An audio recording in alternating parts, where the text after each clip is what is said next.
it's Christy. Welcome back to my channel. Today I'm going to be making a card using the Hello Bluebird Sea Friends stamp set. So I've stamped those images on 2 panels of Spectrum Noir Ultra Smooth Premium White cardstock with Lawn Fawn jet black ink, and I'll be coloring with my Copic markers. I wanted to go with a slightly darker skin tone than my usual combo today. I figured they come up to the surface a lot so they get a little bit of sun. So I'm using E00, E15, and E13. Taking that E13 and laying in some shadows up under the hairline, on the back of the neck and the underside of the arm, and then also on her belly area between her little bikini top and her tail. And then I blended that out with the E11. Then I'm coming in with the E00 and making sure to really blend that out using little circular motions. And then I'll just do one thin layer on the lower half of her face so that stays nice and light, and bring that color forward on her belly as well. And then I'm going to do the same skin tone for the other mermaid. I'm just going to flip her shadows since she's facing in the opposite direction. She's facing left, so her shadows are going to go mainly on her right. And it's super hard to choose because there are so many adorable images in this set, but I think this mermaid here is my absolute favorite. I just love her and the way that she's kind of sprawled out on her tummy, and I can just envision so many scenarios with her sweet little upturned face, and I can't wait to use her on more projects, although there are 2 more mermaids that I didn't even get to today, and lots of other little accessory images as well. So yeah, can't wait to use this set again. So once I have their skin done, I'm going to bring in some R11 and R20 to give them some rosy cheeks. Just doing a little of that R20, and then I'm going to blend that out with the R11. Now on the side where their faces are more heavily shaded, that R11 blends nicely into the skin tone, but in the lighter side of their face, it was a little bit dark, so I brought in the R000 to soften that up. So I'm going to move on to their hair, and I'm going to use the same exact combo pretty much with the exception of one darker shade for both of the girls, but I'm going to make one of them a blonde and one a brunette.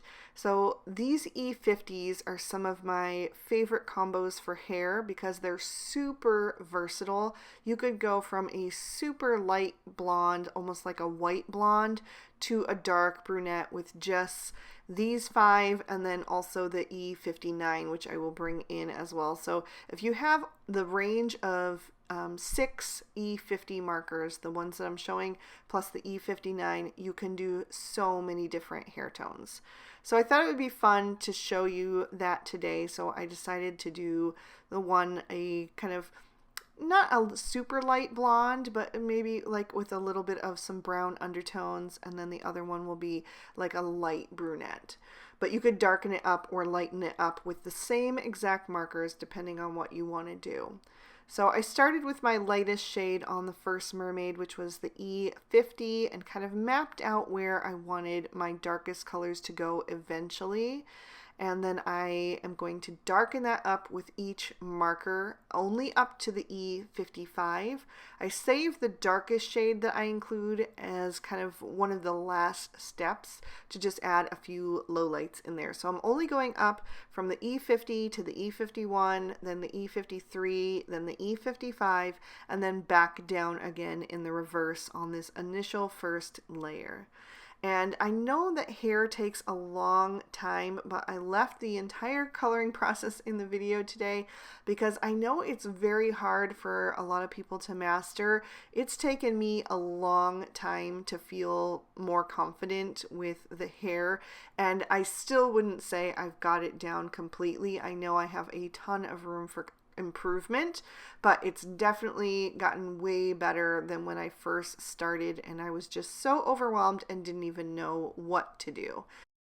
So I've gone all the way up and all the way down again, and now I'm going back with a second layer of the E55, adding in a few more low lights and seeing how I like that before I add in my darkest shade, which is the E57. And then I'm going to bring that in and just add a few really light little lines here. By light, I mean light-handed. I mean really skinny, using the very tip of that marker, keeping that line as narrow as I can possibly make it, and then just adding a few little streaks where the roots are and then where the tips of the hair is. And then I'll skip down to the mid-tone in this bunch, which is the E53, to kind of soften it and join it in with the rest of the lighter streaks. So I'm just following the way that the hair is drawn, trying to add a few extra little streaks here and there where I think that they would look good. There's no right or wrong. I just try to keep enough space in between them so that I don't take up all of the space with the darker colors. And then I can just go back with my lightest shade, the E50, in the end.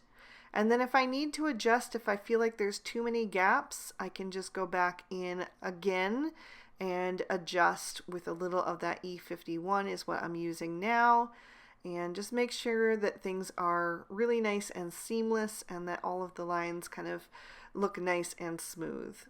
So once I'm finished with her, I'm going to move over to my second girl, and I'm going to start again with that lightest shade, the E50, and I'm going to do the same thing. I'm just mapping out where I want my darkest shades to go in the end. So I'm starting with the lighter shades because that way if I end up putting something in a place that I change my mind and decide I don't want, it's light enough that I can color right over it and you never even know the difference. So building up the color that way just gives me like a little bit more insurance. I don't have to worry about messing up on the first go, since hair is still not something that I am completely confident in. So I'm continuing to work my way up to that E55. I think I'm using the E53 right now, and just adding in those shades. And like I said, I like to put it at the roots of the hair where the hair is usually darker because the sun doesn't, kind of bleach it as much. And then also at the tips of the hair just to help give it more movement so that the parts in the middle can look more bumped out. And then following the lines of the hair, there's a few lines drawn that give you like an indication of, the waviness or the texture of the hair. And then I'm just trying to mimic that with a few additional lines. I also put some shadow up under her bangs where it's kind of swirled across her forehead because there would be some darkness there as well. So I have now started adding in some of that E57 to make things even darker and add in those low lights that I really love, because that's what gives you more contrast. I mean, you can leave them off if you want to, but your hair just won't have as much definition as if you have those darker shades in there, even if you only use just a little bit. But for her, like I said, I wanted her to be a brunette, like a light brunette. So I wanted to have more of that E57 in there. And then I'm starting to go back down in the reverse and just blend everything out and seeing if I want to go even darker or not. I always leave off the last shade that I think I might use until the very end so that I know for sure if I want to go there or not. I did decide to add in the E59, like I said, and I went ahead and took away the E50 and E51 because I knew I wouldn't go back down as far as that anymore.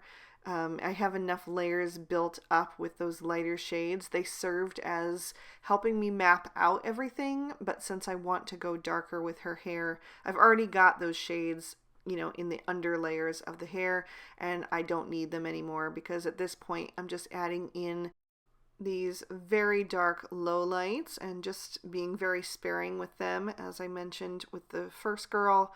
and then starting to blend those out by skipping down to the E55 now in this case, and just making sure that the lines kind of blend through the center of the hair and give it that waviness and dimension. So she is just about finished, and then I am going to keep these colors out to do a couple of the seashells. I'm going to do the conch shell up at the top, and I'm using the E53 for the darkest on the outside of the shell, and then blending out a little with that E51. And I did go back and grab my E50 again to just blend that out a little bit further. And then I'll also do the shell down at the bottom with these shades, and just kind of adding that darkest, the E53 to the inside of the swirl, and then blending out with the E51 and the E50. And then I'm going to add some details to both of those shells with E53, E55, and E57. I'm adding some little spots to the conch shell and then some stripes to the other shell down at the bottom. Just started with the E57, blended out with the E55, and then added the E53 to kind of smooth the spots on the conch shell into the rest of it. And then I will start adding in some bright colors. So I wanted to have pretty much a rainbow color palette. This is a go-to color palette for me. I just really enjoy it. It's going to be a little bit untraditional because I'm going to add in some hot pink first using RV13, RV14, RV17, and RV19, and I'm going to use those for my mermaid's bikini top and tail. I'm going to give them both matching tops to their tails. So I use the RV19 first to add a bit of shading to the back of her bikini top, and then a touch under her arms, and then down the back of her tail, and in the little fins as well on the undersides. Then I'm blending that out with the RV17, and then I'm going to bring in the RV14.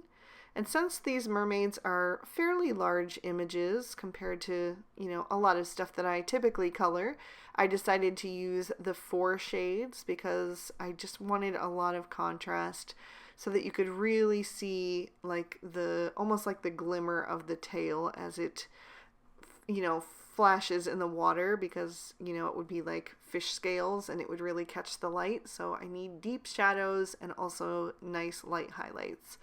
So then I'm going to use the RV13 for that highlight and fill in all the rest of that white space, just carefully going over the edge of that RV14 and pulling that color forward so I get a nice seamless blend here on that tail. Just going to finish up on her fins, and then for the little belt area, I'm going to use just RV14 and RV13 for that, so it's a little bit lighter. And I pulled off the cap of my RV13. That marker is always kind of leaky on me. So then I'm going to move on to a red combo, but I went with more of a cranberry red, so it kind of ties in with the hot pinks. And I used R35, R37, and R39, and I'm going to color in my crab. So I'm using the R39 for the shadows, and then I'm going to blend that out with the R37. Some of those little spots are super skinny, like the legs and the little connector part between the body and the claw, and also for the eyes and the eyelids. So I'm just using very tip of my marker and light pressure to get in those tiny little spaces. I think that crab is super duper cute. Then I'm going to move on to orange, and I picked YR04, YR07, and YR09, and I'm going to do both of my starfish. And this kind of takes me back. I was on vacation to this Starfish beach one time in the Caribbean, and there were all these really bright orange starfish that you could kind of wade in the water and pick up. You couldn't lift them out of the water because it's not good for them, but you could pick them off the sand and still hold them underwater in your hand, and it was such an amazing experience. So I really like coloring my starfish orange because it brings back that memory. I'm also going to add some orange stripes to this fish in the center here, and just put the shadows at the top and the bottom of the body, and then the highlight in the center. And I did go back in with a little extra YR09 to deepen up the darkest shadows. Then I'm going to switch to yellows, and I'm using Y13, Y15, and Y17, and I'm going to do the rest of this fish with those shades. And again, just putting my shadows at the top and the bottom, and then blending toward the center with the lightest shades. And then I'm going to bring in the Y11 so I can do the fin on the top of his body. I wanted that to be a little bit lighter as well so it looks transparent. So I started with Y15, blended out with Y13, and finished with Y11 for him. And then I'll use that same 3 combo for the stripe on these cute little fish with the droopy fins. I think they're so sweet. And then I'm going to move on to some greens. I'm actually using 2 different green combos in this color palette. The first one is going to be a warm green, and I'm using YG01, YG03, and YG05, and I'm going to do my seahorse in this combo. For some reason, I tend to do seahorses in purple a lot. I really like seahorses and I really like purple, so I guess it's a natural fit, but I decided at the last minute to change up my plan for this guy and go with something a little bit different.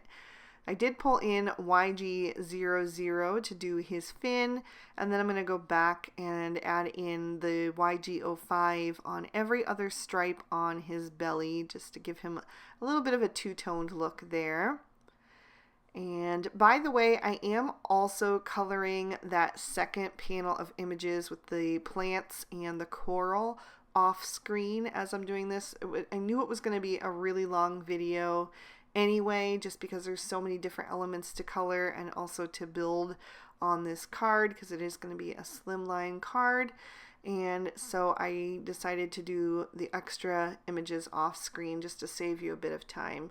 I did use those yellow greens on the edge of my sea turtle's shell, and then I'm going to switch to some blue greens to help me transition into the next combo that I'll be using. And I used G14, G16, and G19 for my sea turtle's face and his little legs. So I just started with the G19, blended out with the G16, and then used the G14 for the highlight. And I made sure to really go over the edge of that G16 with those little circular motions to break that up and smooth that transition into the lightest area. And then I did go back to my E50s and do his shell off screen. Again, I was getting really nervous about how long the video was going to be, so I just did that off screen. But I'm moving on to my next shade, which is going to be in aqua. And I picked BG10, BG11, and BG13. And I'm going to do these 2 little droopy finned fish. They just look so sleepy and so cute. I really, really love them. I think they're super adorable. If I were a mermaid, I would definitely want one of these guys to be my little buddy. So I'm going to move on to my last combo, which is going to be purple in this rainbow color palette. And it's going to be V12, V15, and V17. And I'm going to do my second mermaid's tail. Her shadows were a little bit tricky because of the way she was laying, so I had to just think about where the light would be hitting and where it would, have the highlights. So I put it in the underside of her tail, but then also in that little crease between her bum and the lower part of her tail. and then also under her arms for her little bikini top, and then behind her back as well, because she's got all that hair that would be casting a shadow. So I did that with the V17, and then I'm blending that out with the V15. These are really pretty cool toned purples, so I think it's a nice transition from the aqua in this color palette. And then I'm also using the V15 and the V12 for the kind of the fin area at the belt. I don't know what that would be called, but anyway, I think you guys know what I'm talking about. So I just colored that in, and then I'm also going to do the clamshell in this combo as well. And then even though this is my last color in like my rainbow color palette, I am going to go back because I want to add in some rosy cheeks on the rest of my fish and critters, and also color in the inside of my conch shell. So I'm going to go back to my R000, R11, and R20 to fill that in, and then just give everybody some rosy cheeks, mainly using the R20 and the R11 because everybody pretty much was dark enough for just those two shades. The only one that I didn't add rosy cheeks to was the crab, because it's already a red shade. It just wouldn't have showed up. Oh, I was wrong. I did use the R triple on everybody as well. It does help a lot to just transition that color into whatever is underneath. Then I grabbed a black Sakura Jelly Roll pen and got that going off to the side, and I'm going to go over the eyes of all of my critters and my mermaids, all the ones that are open anyway. It makes them nice and bright and shiny again. It just really brings your animals or your people to life. It's an extra step, but it's one that I like to do, especially after all of that Copic coloring. It can kind of dull the eyes a bit. And then I'm going to trim these images out with their matching dies. Next, I'm taking the ocean floor slimline scene and die cutting that out of some Bristol smooth surface cardstock. I'm also just cutting down another panel of Bristol smooth surface cardstock that is the same size as that die, and this is going to be the water behind. I'm only going to be using some of the elements of the ocean floor slimline scene today. I think that is an amazing die, and I definitely plan to use all of the little die cut pieces on a different card, but today I wanted to use the Copic colored plants instead. So I'm adding some Salvage Patina Distress Oxide ink to about the bottom 2/3 of this panel. Some of the bottom is going to get covered up, so I wanted to take that color up pretty high, and then I'm going to darken up the top portion with some Peacock Feathers Distress Oxide ink. So I'm going to bring that down about halfway, and then I'll go back to my Salvage Patina and blend over that transition area. And once I have that fairly smoothed out, I'm going to darken up the top even further with some Mermaid Lagoon. This isn't super darker than the Peacock Feathers, it's just a little bit, which makes it a nice shade if you just want to make the edge look a little bit darker than the Peacock Feathers. So I brought that down a little bit, and then I'm going to go back to that Peacock Feathers and the Salvage Patina tools and just make sure everything is nicely blended. I'm not too worried about the very bottom because, like I said, that's going to get covered up. Then I wanted to add some splatter detail, so I'm just using some plain water, but I put it on an acrylic block to just help me get a little more control so I can get some really fine droplets and also some larger droplets, just depending on how hard I hit that paintbrush on the edge of the block. I let that soak in for a few seconds and then blot that up with a paper towel. And then I wanted to add more detail with some pearlized shimmer from my Gansai Tambi Starry Colors. So I'm going to add that splatter detail all over the background as well, so it kind of looks like bubbles. And then I'll set this piece aside to dry. I'm going to work on the sand portion next, and I'm using some Antique Linen Distress Oxide ink, putting that down heavy at the top edge. and letting that fade to the white cardstock at the bottom so I can get a really pale looking sand. So I just used the one shade on that, but I did add a few layers of it, especially at that top edge to give me that contrast. And then I'm going to move on to the 4 stones in this scene, and I'm going to use some hickory smoke distress oxide for that.